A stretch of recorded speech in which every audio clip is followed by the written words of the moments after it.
Okay. All right. Here we are back again. The Chaos Club reads and possibly even spoils. I'm Megan, And I'm Rachel.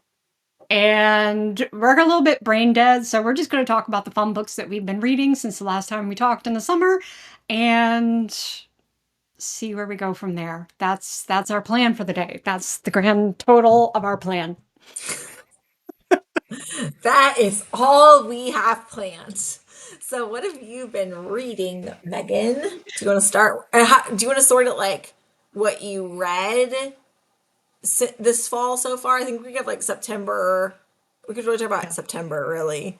Yeah. And then what you're planning on reading. Yes. Okay. I can do that. So what what I've read since the last time we talked, I may not go the whole list. So how I have it is let me back up. So when I keep my list of things to talk about, I kind of have the things where it's like 5-star, 4-star, and then just things that kind of stuck in my memory that I'm like, I'm not sure I want to give it a ranking. I just was like, there was enough for me to kind of go, yeah, this was a good read. I liked this one. So, do you want me to go that to 5-star or 5-star down? What would you like? I think we should go 5-star down. Okay. All right. So, I have two 5 stars Mm-hmm. from from the last period. The first one is Buried Deep in Other Stories by Naomi Novik. So she wrote the Temeraire series. She wrote the Scalomance trilogy, which I know we've talked about before. I And love I your read the kind first one of and struggled with, but yeah, yeah. I'm willing to pick it up again, is what I'm saying. Yes. Okay. All right. And, a lot of fairy tales or whatever. But this is mainly a lot of fairy tales. There's some kind of like speculative fiction in this. And what I loved about it is it just reminded me the pleasure of reading really well crafted short stories. Like, you don't realize how effective and how good a short story can be until you read someone like Naomi Novik, who's such a Mm. master of the form and able to do it. So that's why it was a 5-star, because it just kind of reawakened for me the interest in short stories, kind of the appreciation of seeing someone who's so good at their craft.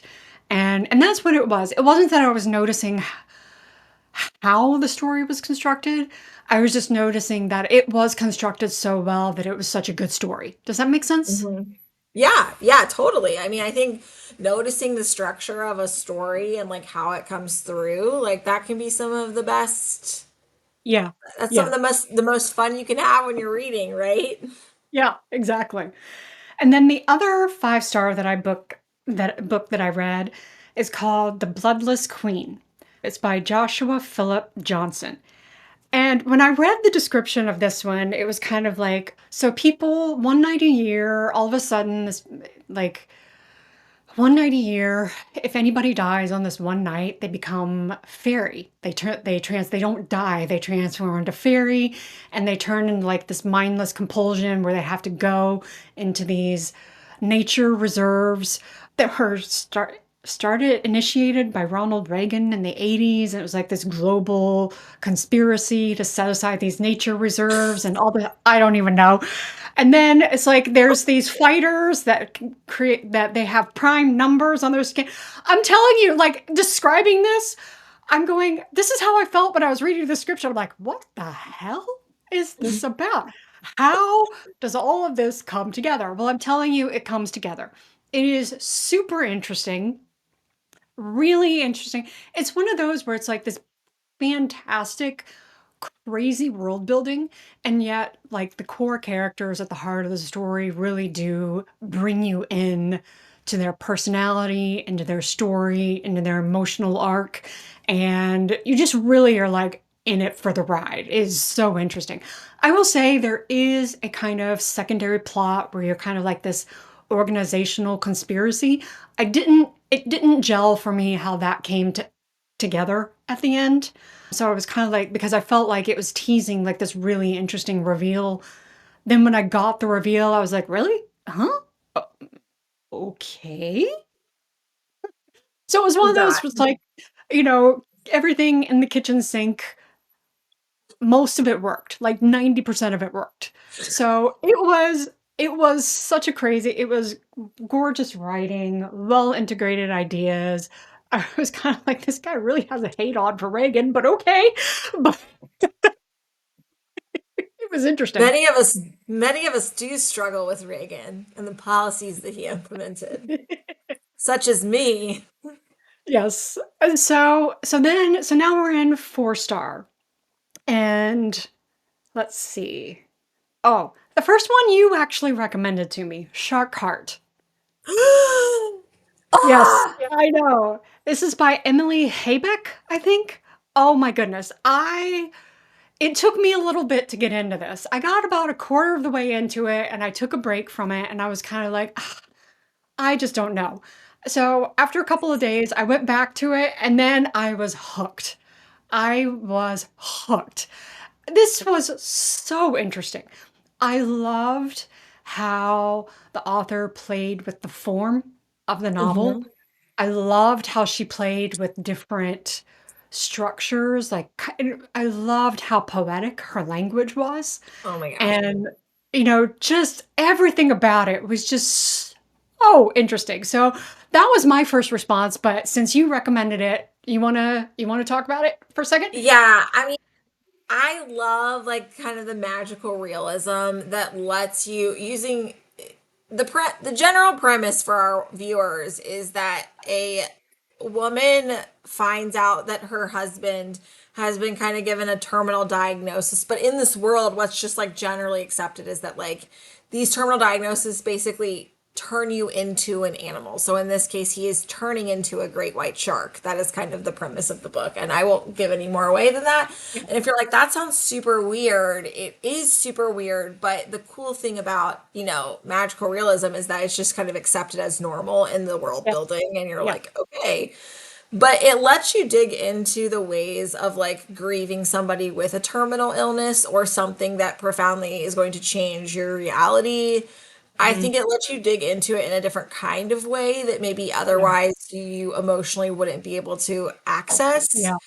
Yeah. And I just really love that. All I could think of as an editor was like the ways that like they used the actual like page layout and there was like shorter chapters but like empty space on pages. I just kept thinking like, oh my gosh, like this must have like inflated the page count so high. Like I wonder what their print run was to keep the price of that down. Like Yeah. Yeah. I know. I know. was Yeah. there a way to lay out the pages where you just like had it, the second chapter start like midway on the page so you weren't wasting like a whole empty page? That's where my brain was going. That's because I'm Yeah. thinking about how to keep the price Right, across the right. Yeah. but Exactly. Yeah. One of the things that was actually really interesting, so the story takes place in the Dallas DFW area. And so she mm, talks about Denton, she talks about like some like Highland Park, some of the neighborhoods, and I'm like, I know exactly what she's talking about. I had a friend who lived in Denton. I lived in Dallas for 3 years. So it was kind of like I can picture in a way that I'm not usually able to with what I read. I can picture exactly where this is, what this looks like, what they're doing, what the weather was like when they're talking about it. So, yeah, it was just all around just one of those books where I was like, again, not necessarily that how it was constructed but it was like that it was constructed so well that it served the story and the characters oh my so gosh, yeah. yeah, Yeah. yeah, Like yes, it was like a if you're like, oh, like how does one do magical realism in a way that makes sense and that serves the reader? This is like a perfect yeah, yeah, perfect example. yeah, Loved yeah, it. yeah. Loved it. Another 4 star that I had was Tuesday Mooney Talks to Ghosts by Kate Rakulia. She wrote another book I think I recommended it called Bellwether Rhapsody. That one is heavily borrows from The Shining. So I finished that one. I didn't like it as much as I loved Tuesday Mooney, but it was just one of those where it was like witty, it was heartfelt. There's kind of like a treasure hunt mystery that ends up really being about the relationships that form across the story. And it was just quirky and kind of in a Wednesday Addams way, So I really enjoyed that one. Another one that I read, another 4-star, is called The Museum Detective by Maha Khan Phillips. So this is actually based on a true story, and it's about a woman in India who is basically, she's like one of the first to get a doctorate in archaeology in a specific field. She's trying to work in museum and, patriarchy and working in that environment. But also she's trying to solve a mystery of what happened to her niece a few years before.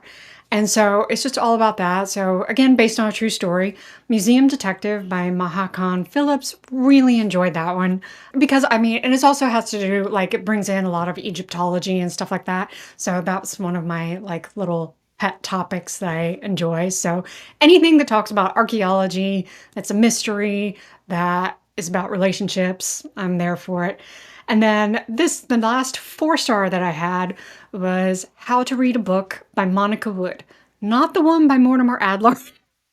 Yes, you recommended this one to me, and I got it on Kindle. I haven't started yet because you know Okay. me, but it's there on my Kindle, ready for when Excellent. I'm Yes. ready. Yes. This is one of those stories where it's small in the sense that it's a very contained location, relationships, plot.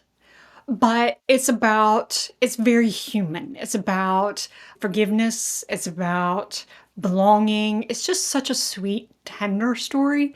And so it's about this girl. She is she's eloping with like her high school boyfriend, and they are driving under the influence and they end up killing someone.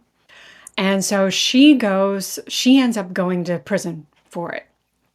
And then she gets let out, and but while she's in prison, she meets this woman who runs like a book club for the female prisoners. And so this woman's come every week. So she ends up connecting with this lady outside of once is released from prison. She ends up building a relationship with the husband of the woman she killed. And you just end up finding out all of it because it's always, there's a story that's presented in public and there's always a story in private. And so you end up finding out the private stories and how that kind of changes, and just like the emotional arc is just really interesting and really sweet. So I loved that one. Oh, and I finished the Mistborn trilogy. Bless. So I think I told you when I finished the second one, I liked it more than the first one. Still Yeah. holds. When I finished, so I liked the second and third books actually more than I liked the first one, which is kind of unusual, I feel like. Like, Yeah. usually you end up loving the first one and then it kind of peters out. But my copy, the version that I read of the third book, had a foreword by Brandon Sanderson, where he was kind of like, I wanted to make sure that my third book, as the concluding book, really knocked it out of the park. So I can tell how he like really was focused on like not letting the energy of the series kind of go. Yeah. Totally. Totally. um, and there were so many points of view, POVs. There were so many story threads, and the third one, I was like, how in heaven's name Is he does gonna this wrap get? this up? Yeah, yeah. And I'm still kind of like interesting. We went from like this small um revolution to this kind of like theological. I know. I am unfortunately the hero of ages. Yes. I'm like So ugly it's crying one at of the end those of where I'm that like, book. I'm glad I finally read it, in terms of the fact that like it keeps getting mentioned in like science Yeah. fiction, fantasy. Um, I liked it. I understand why it's popular. It's still like doesn't rank for me as one of my top favorite stories in its genre. That's still the five penalties that I read earlier this year. I'm sorry. Like, that just blew me out of the water. But I really do. I liked it. I'm glad I read it. Thank you for reading it and telling me I should read it. I'm glad. Um, have you ever read anything by John Scalzi? I don't think so.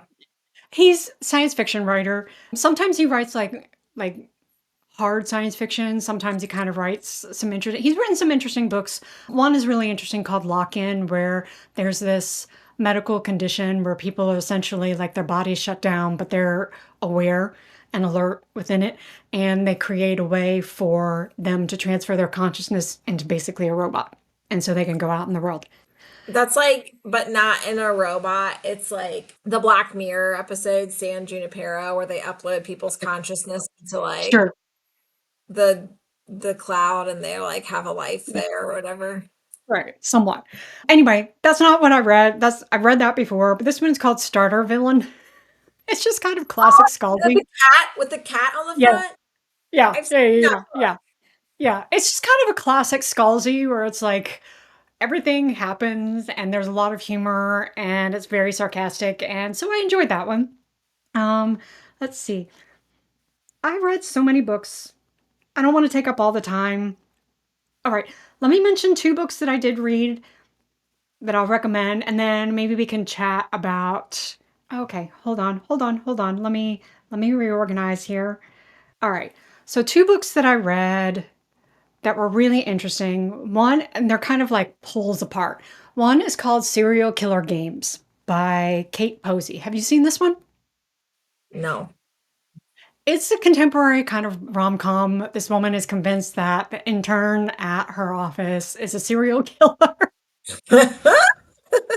And you keep getting from his point of view, like he's disposing of these bodies all around the city, and you're like, what the hell? But then there's an actual real serial killer in the story. And so they're figuring it out. And it's one of the, again, one of those zany kind of stories that you're like, how does this all come together at the end? It does come together. It's a sweet little story of kind of like loss and finding a way to live again when you think like you have nothing to live for, which makes it sound really intense. But it is kind of one of those like, it starts off kind of lighthearted and then it gets kind of like dark and then it ends up, it's happy. It's a happy ending. I like that one. And then the pulls apart is I read this book called Stoneyard Devotional Oh, by yeah, I've read that. I read that earlier this year. It's like, yeah, yeah, by Charlotte Wood. I liked yeah, it. It was very interesting. It was kind of reflective. I was looking at some reviews after I read it, and some people were like, nothing happens. Like, what is the point of this book? And I'm like, that's exactly the point. it's for vibes, guys. It's lit fic. You're not here for the plot. You're here for the vibes. But I think it's interesting. Speaking of that book, one thing I thought was interesting, and I'm glad somebody who is like more in the spiritual formation world read that book because I thought the take on like being at the like not monastery but like retreat wherever the heck they were. I guess it was a monastery at the one part like at the beginning, all the take of like the silence and like the fixed hour prayer and the way that they just like weren't they like all of the things that were going through the person's mind felt like things that have gone through my mind when like I'm on a retreat. Yeah, What am I doing? Like what right, is right. happening? You Yeah, know, like yeah, I liked yeah, that. yeah. And one of the things that I really liked was the like the reality, is so interesting because I think people think that if they go into a monastery or if they go into a retreat or something like that, they're escaping from the world. And I'm like, y'all are literally concentrating all the problems of Yeah. human life and the wider world into this one little space. Like it's a literal microcosm of everything you deal with.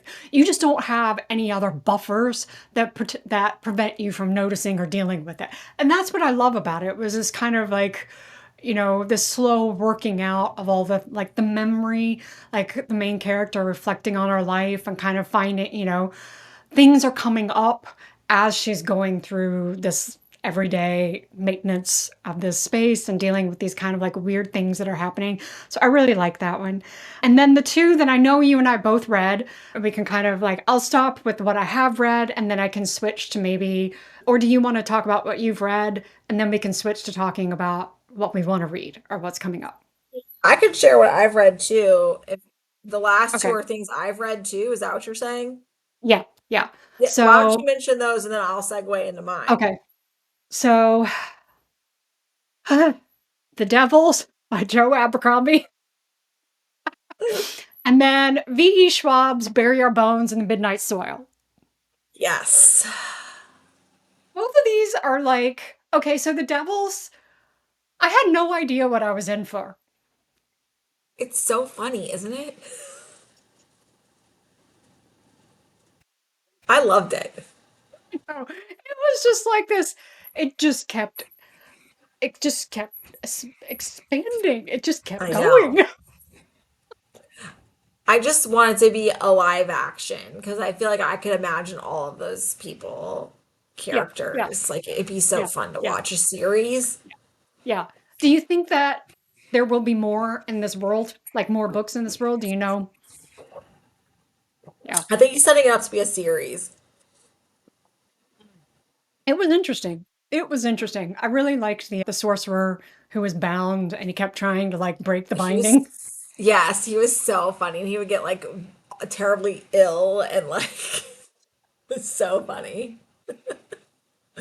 The characters were great and like Yeah, I mean, I think a lot of people don't like it because they're like, oh, they're so like they are stereotypical. I think they are a little like hyperbolic, sure. caricaturized, but like I felt like the caricaturized characters felt very tonally aligned with what was going on. Yes. It felt Yeah. intentional to me. It felt Mhm. like this was this bombastic world with these like really cool like sort of realities that you were in. I liked it. I liked it a Yeah. lot. Yeah. Yeah. And I think what, it's unusual.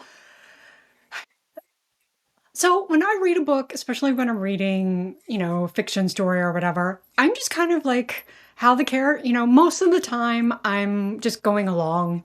I'm just like the characters respond, how they respond, whatever.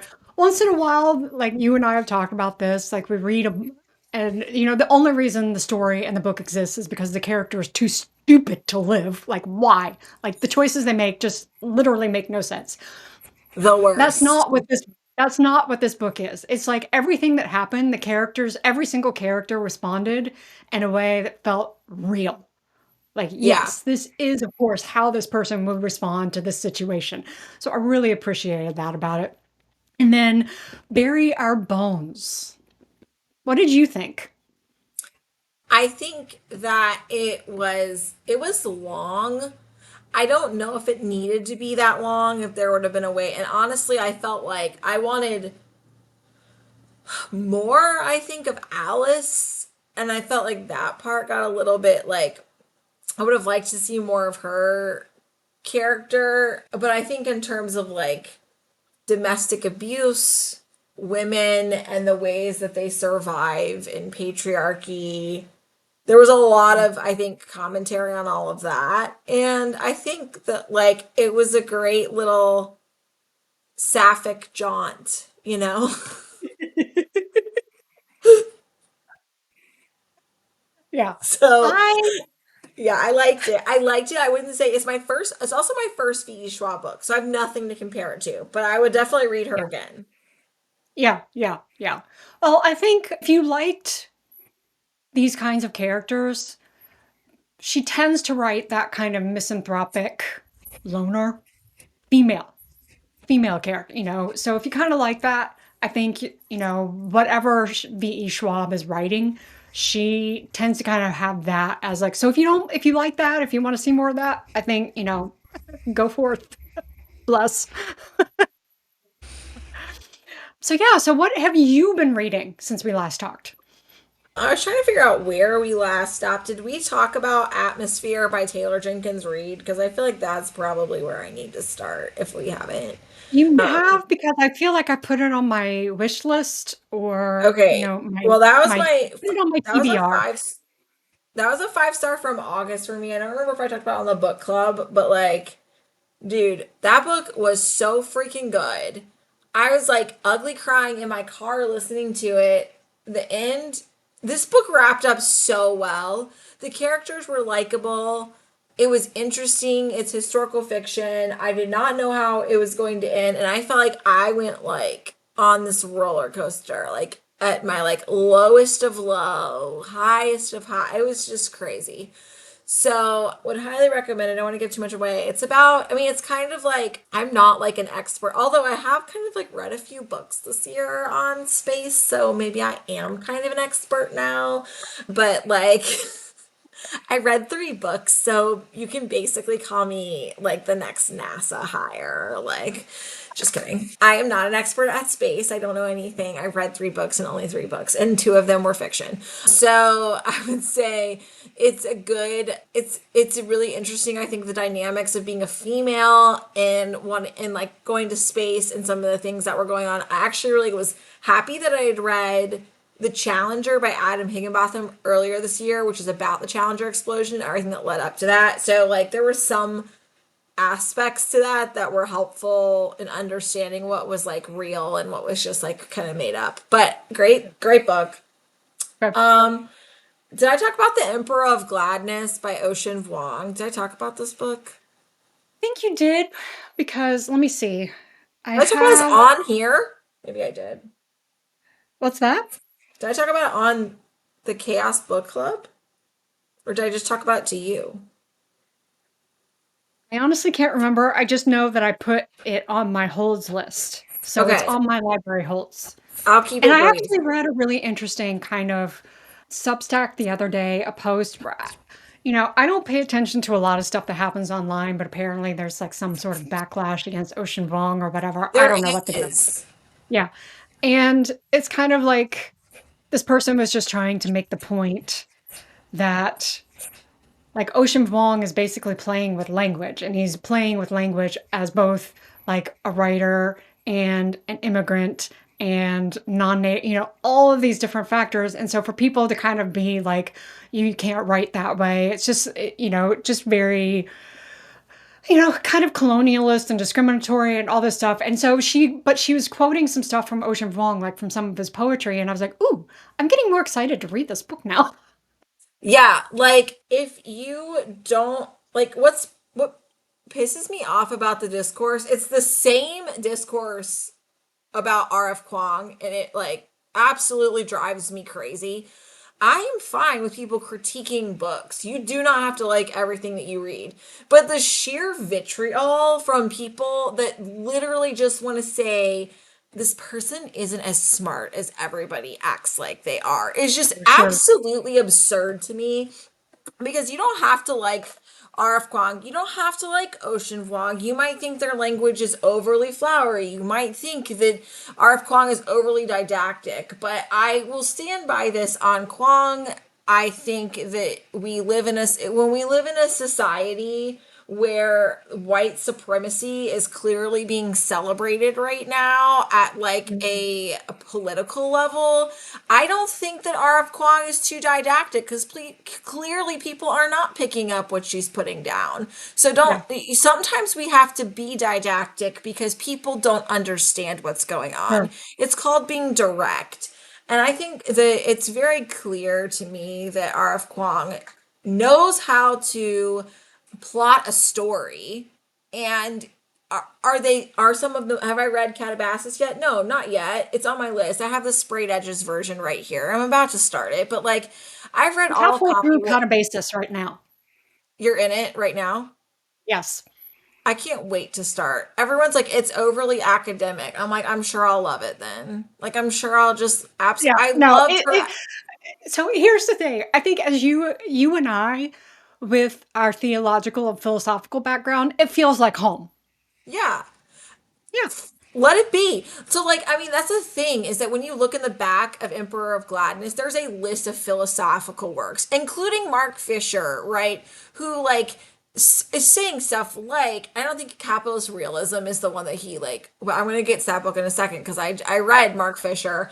Like, when philosophy is what is shaping, and clearly when you read Babel, it's all about language games and Sure. translation doing violence and whatever. Like when you're letting philosophy inform your fiction, I just don't know what people expect. I'm sorry Yeah. if it bothers you that these fiction writers are letting philosophy be foregrounded in their work and you find that to be overly in your face. Like just get over yourself. Go read Sure. something else that you think is better and more veiled and more like Right. gnostic and secret Right. knowledge for you. I Yeah. don't have time for that.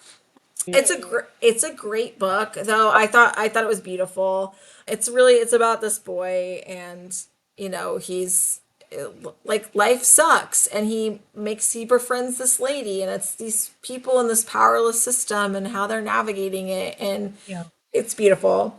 Okay, a couple others that I'll just point out. I already talked about Shark Heart. That was great. I'm gonna point out a couple more that I thought were really good. September House. Have you read that? I don't know. You might Let like me it. see. It's basic by Why does this Carissa sound familiar? Orlando. September. It was about a house. It's a haunted house story, but it's symbolic. The metaphor is going to be Oh, very I did obvious. read this one. I Yes, you liked told me it. about it. Yes, yes. This was interesting. I found myself sympathizing at the end, but I also found myself really frustrated by the main character.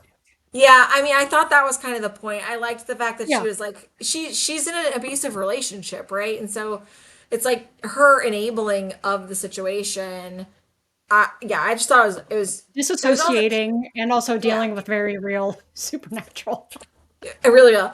I read Capitalist Realism by Mark Fisher. It's a very Hmm, short book. Highly recommend. It's basically saying it's easier. The whole premise is it's easier to imagine the end of the world than it is to imagine the end of capitalism.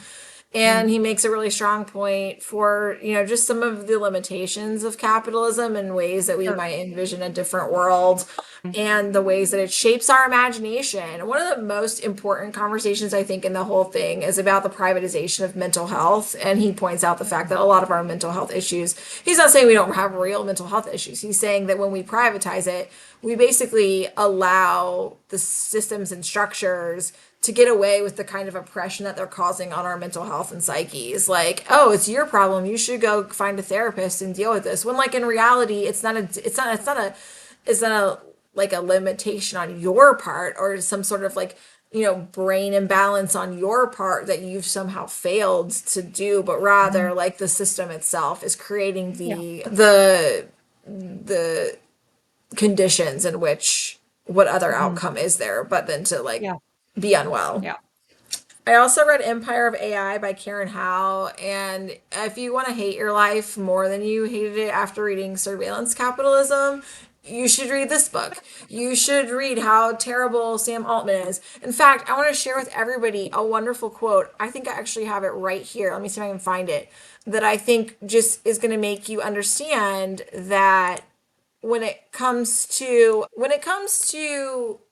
us all playing by the same rules, this is indeed not happening. Here's the quote from her book. She says, on building companies, Altman frequently channeled Thiel's monopoly strategy, the belief that all founders should aim for monopoly to create a successful business. In 2014, Altman, this is Sam Altman from ChatGPT, returned to his alma mater, Stanford, to teach a class called How to Start a Startup. He invited Thiel to expand upon his signature philosophy in a lecture called Competition is for Losers. Monopolies are good, Thiel said, because they are so much more stable long term businesses. You have more capital, and it's symptomatic of having built something really valuable. So, like, I just want to remind everyone that they're not interested in friendly competition with you, because that's for losers. They want to literally push out every modicum of competition and own everything. So when you're like, hey, Elon Musk and Peter Thiel, they got where they are because they're really smart, and they deserve what they got. I just want everyone to remember that that is not the case. It's not the case. The data shows differently. I'm not ranting on something that's just some random soapbox of mine. Yeah. The data shows the philosophical foundations that frame the way these men engage in the world is Mhm. fundamentally anti-Christian. Sure. Yeah. If I get Yeah. myself in trouble for Anti-human, I would saying that, say. like, I can back all this up with Yeah. Yeah. So, just as a preview, one of the things that I'm slowly working my way through right now is Technology and the Character of Contemporary Life by Albert Borgman. So, this is a pretty kind of like key text if you want to think about the technological ecosystem and the milieu. And so, I'm still in part one. And one of the things he's talking about is he's kind of talking about how we like these essential approaches to technology. And he talks about one as kind of like the substantialist view, which I would say is basically Silicon Valley right now, which is but it's what Zuboff talks about in surveillance capitalism, this idea of inevitabilism.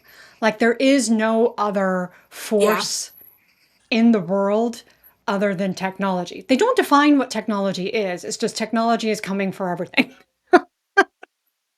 So Yep. I'm reading that right now. And so this just kind of dovetails with what you've just been talking about is that there's this, but there's also the instrumentalist view and there's also kind of a pluralist view. And the instrumentalist view, I think, is one that actually especially evangelical Christians in the US take, which is technology is value neutral. It's just a tool. You can use it Yeah. however you want.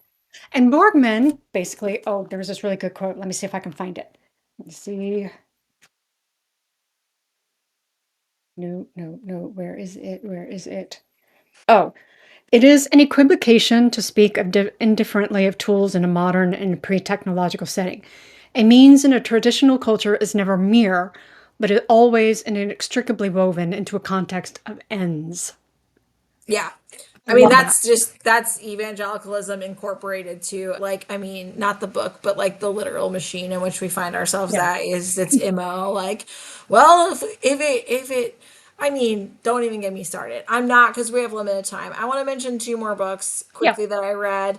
Actually, three. Quickly, A Martyr by Kaveh Akbar, which highly recommend. Okay. I'd say if you were a person who has like existential dread all the time about death and dying and purpose, you should read this book. It's a beautiful lit fic, I think, Okay. of somebody Yeah. whose, mom was from Iran and she gets shot down in I on feel a like I commercial have a book. jet. I can't remember what it is. I'll have to look. Anyway, I was looking up at my shelves because it's somewhere in there. But yeah. Anyway, cool. Great book, good fiction book. I gave it 4.75 stars. Audition by Katie Kitamura is a Booker shortlist book this year. This one, weird, weird book. If you want some weird fiction, pick that up. It's a lot about performance, what it means to be life as performance, what is real, what Sure. delusions are we living in. And Mm. then Raven Scholar, which was really, I mean, it was fun. It's a fun little story. Okay. It's a Okay. fat I book, but have it's it. good My fantasy. holds list is maxed out, so I have it on my wish list. So when I free up some room on my holds list, I can read it. I'm curious about it. I've seen a lot of like loving it. So, I mean, it's just the kind of book like I would pick up. I think it's a good. It's not anything like brand new, but I think the plot is plotted out. I think, Okay. and I think you would enjoy like Okay. for just the Yeah. plot. Yeah. And then Have you read The Night and the Moth yet? no, not yet. Okay. All It's right. sitting over there. And then Yeah. finally, I read Eichmann in Jerusalem, and I won't get too much into this because we need to talk about our next stuff. But yeah, I mean, I think if you don't know anything about the Adolf Eichmann trial in Jerusalem and you're looking for the history and the philosophy of Hannah Arendt, the banality of evil, this is where that term comes from, is this Sure. book. And also the ethics around both the Mm. trial itself and the rise of Nazi Germany. Highly recommend. One of the most informative parts for me, I mean, the general premise of the book too is like she's so funny too. Like she's a little bit like she digs at him hard. Like, how can somebody so stupid and mediocre cause so much pain? Is like essentially what Sure. she's arguing. Like, she digs hard at Eichmann as a person, at really having as like a lack of depth in his own soul and his own like Sure. framing. But also, there's a lot of really good material that I just did not know about the rise of the Okay. Nazis and the ways that different countries addressed the invasion of the Nazis. She goes through a comparison of like every country and the ways that they leveraged the stateless Jew against the Jew who was local to the area and created a Mm, divide there. So they'd be like, we're not going to take your Jews that are citizens of your country. We're just taking the ones that we pushed out and forced to immigrate out of Germany. mm. And we're going to round them up and take them to concentration camps. And the way they got complicit buy in from these countries, and then it escalated from there. Not every Okay. country bought that though, and there's some really cool countries that defied. And then there's Okay. really some really abysmal examples of countries that were like, we're going to outdo you, Germany, and they were actually worse. And I thought that was really Mm. interesting just to see the different ways that these countries put together their resistance against Yeah. Nazism, because they're not all the same. They don't all take the Sure. same approach. Yeah. Yeah. Yeah. Yeah. Whew. Tough. Tough reading. Yeah, tough reading, Yeah. let me tell you. But so essential. I think so essential for Sure. this particular moment in Yeah. time. Yeah. And I don't Yeah. I Yeah. Yeah. don't feel my fears of our current realities do not feel assuaged right now. I actually feel worse. So do with that what you will. As Christians, though, God is on the throne. Doesn't mean it's not hard. Does mean there's a long game. Yeah, we also like I'm in the Moltmann like school of thought. Like the principal cruciform theology is a God that suffers. So Yeah. like Yeah. this whole idea that we can just like conquer our way out of stuff is just not the story of the Yeah. text. No. Not on this side of eternity. We're not conquering, right? It's No. Jesus. It's No. Jesus who's conquering. And you do not have control over the day and the hour in which he decides to do that. No. Not even a little bit. Amen. Preach it. So next up for me, well, I'm in the Yeah. middle of Catabasis, RF Kuang. So maybe the next time we record, I hope I'm we'll be done able with to. it by then. I hope That's so. fine. That's fine. We'll talk about it at some point. I'm some time away from Ocean Vuong's Emperor of Gladness. Let me see what else I'm really looking forward to. Um, we I actually really like Robert Galbraith, aka J.K. Rowling. I like those stories. So The Hallmarked Man is on my list. Looking forward to Okay. that one. Yes. So separating the author, I realize that it's not popular to separate the author from the work. I am actually a proponent of it's okay to separate the author from the work, It's and we can fine. get into I'm that not going to another time. judge you. You're going to take your own thing. Sure, I just sure, sure. right now she's just really irritating me. Yeah, Everything that yeah, she's doing in the public sphere, I'm like, yeah. why do you choose to conduct yourself in the way you choose to conduct yourself? Uh, so we'll just leave it there. We'll leave it there. So this is a book. So this is the book that so I'm in the middle. These are long-term reading projects. Like these are not to be so personal knowledge toward a post-critical philosophy by Michael Polanyi, who is I did not realize this, the brother of Carl Polanyi, economist. So my friend Garland Dunlap, who was on my podcast a few months ago, was telling me essentially when he was doing a theology of education that he was like, I needed to find a way to construct my own theology. And so he was like, Polanyi was a big mentor and how do you do that?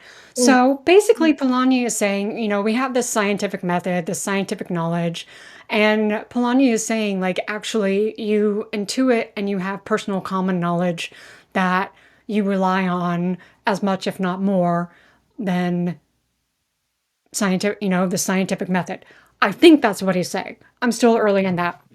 And then I'm reading Technology and the Character of Contemporary Life, Albert Borgman. So this is kind of what, like, if you want to study media ecology, technology, like if you've heard of Neil Postman, Marshall Yeah. McLuhan, these guys are always, and Jacques Ellul and his technique, like these guys are always kind of read together in terms Okay. of you want like kind of founding thoughts or understanding different streams of thought and different ways to think about it. This is one of those books that you read.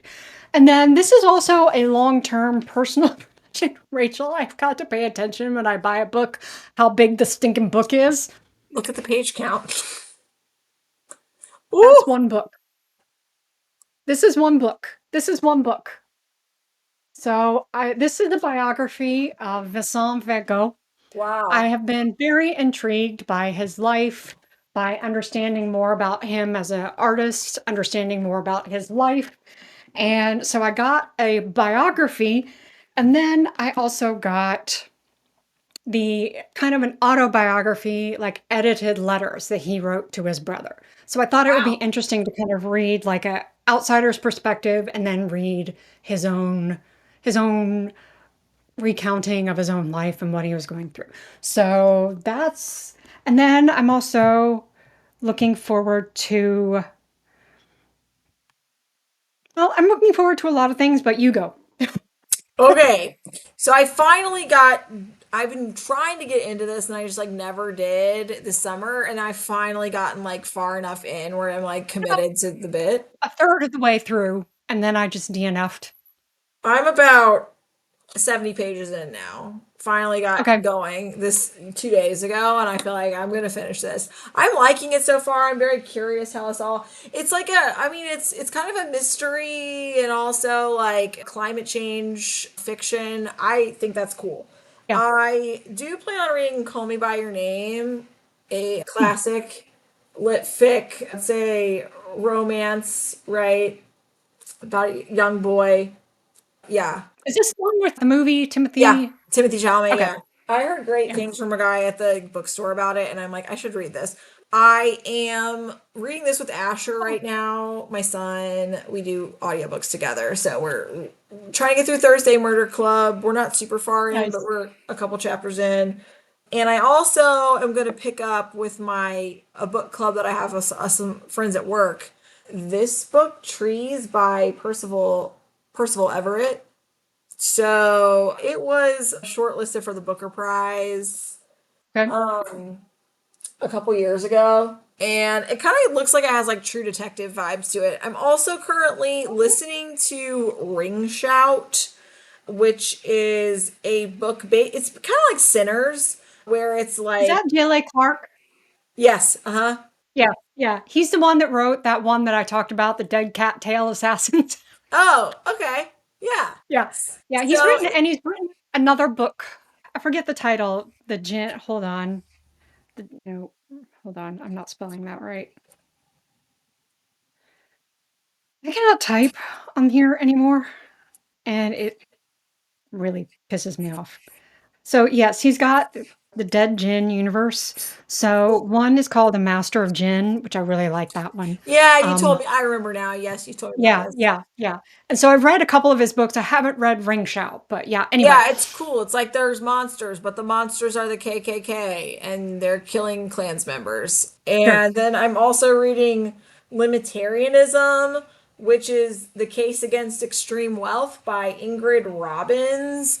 Great book so far about Mm, should we have a cap on how much wealth somebody can amass? I think if you and that there's like different ways to do this, right? Like there's different yeah, ways to whether it's legislation, whether it's ethical, whether it's personal, all these things. But it should be a conversation. And I think she does a great job. It's a very short book. And then the other one I'm reading, I'm a little bit into right now, is the Jonathan Crary 24/7 yeah. about the I like capitalism and that one. yeah, which she's basically arguing like sleep is the thing that, capitalism can't mine at this point. And but like it's interesting because I'm thinking about that quote from the Netflix CEO is like our biggest competitor is sleep. And I saw a line the other day about like these AI buddies, like that those things now are like your biggest competitor is like your real relationships. And it's just really interesting the Yeah, ways that like the system itself does not give up until it owns all of you. And yeah, yeah, that is slavery to, Babylon yeah, essentially. yeah. It's crazy to me, like, how, like, I am baffled and I'm kind of wrestling with and thinking about this reality that we have made things like the creation is never bigger than its creator. The creation can never be more than its creator. Ever. Ever. And yet somehow we are just ceding all of this agency, autonomy, control, thought, all of this stuff to our own creations. Like we are allowing ourselves to be controlled by these creations. And I'm fascinated and baffled by it. Yeah, yeah, for sure. For sure. And it's just kind of like all of these, like, why is it like, what is this self-loathing that we're dealing with that allows us to buy into this idea, like what you were just talking about, like, sleep and relationships are the enemy of this. Like, what's so wrong with being human? I mean, I kind of have a theory about it, but We'll save that for next time because we're gonna have to wrap up here soon. But yeah, yeah. I think we have a good reading list coming up of interesting things. Yes, we do. And maybe next time we talk, we will dig into Byung-Chul Han. Maybe we Yes. won't. We'll see. Hopefully we But right will if I now, can get my act together. It's me. and I mean, for me, this is the kind of book that the insights come about by interacting and talking about them. And, because I'm like, I've stared at the quotes that really resonated with me for a long time and I can't make heads or tails of them. So, all right, we'll get there. Okay. Join All us right, next till next time. time, y'all. Thanks for tuning in. Bye.